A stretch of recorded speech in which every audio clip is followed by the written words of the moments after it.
Значи това, за което става въпрос, именно за мануалната терапия, има за цел профилактика на целия опорно-двигателен апарат, тъй като той подобрява първо инервацията на всички мускули, стави и сухожилия и след това подобрява и кръвообращението, което не би трябвало да се подценява изобщо. И пак казвам, има профилактичен ефект. Ако човека има някакви травми, изявени и някакви контузии, може да се наблегне примерно да се поработи по тях. В никакъв случай това не трябва да се смята само за лечебна практика. Това не се прави това с лечебна цел единствено и само. Това се прави при всичко за профилактика.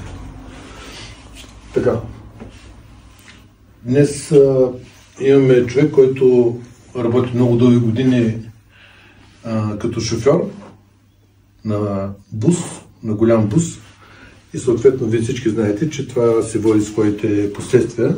Има своите последствия за тази професия. Опаква се от болки в гърба, болки в врата, но това са нормални неща. Сега ще проверим като цяло за какво става дума. Ще му проверим всички стави, сухожилия и мускули и ще установим кое какво. Ще се опитаме да попълним като с комплекс от хватки, упражнения и похвати. Искам да се отпуснеш.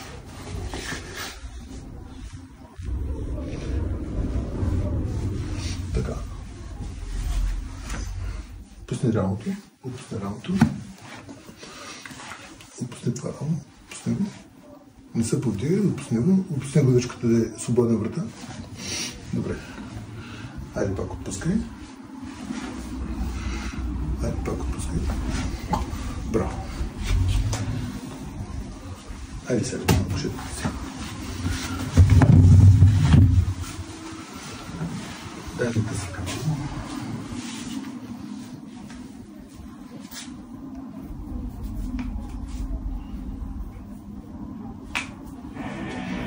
Ми подаваш, ще ги взема само.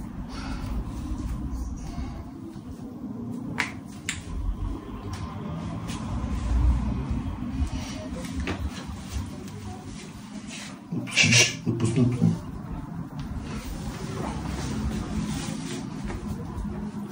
Това са стари подкажи, които са болели, а ти не казваш.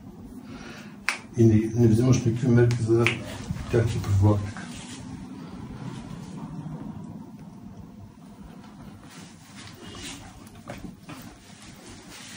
Върна ръка. Добре.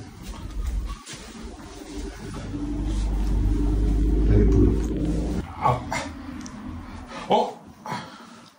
Изчисни крака.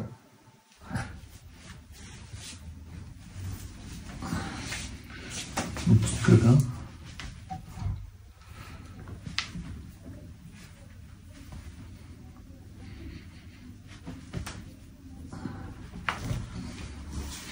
Иди малко нагоре.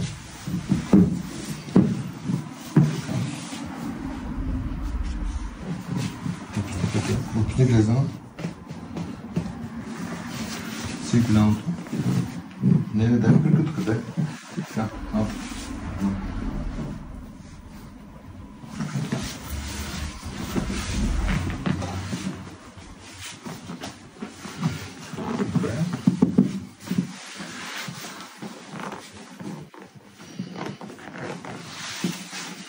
Добре.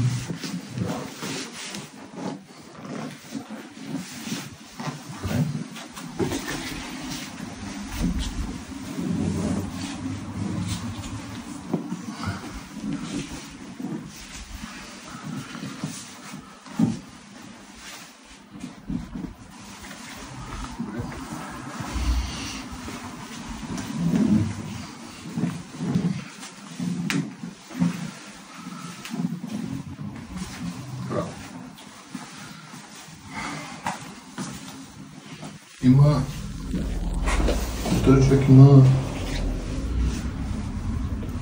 добре запазена мускулатура и добра подвижност на стави на долните крайници. Предполагам, че и тазобедрени стави ще бъдат много добре.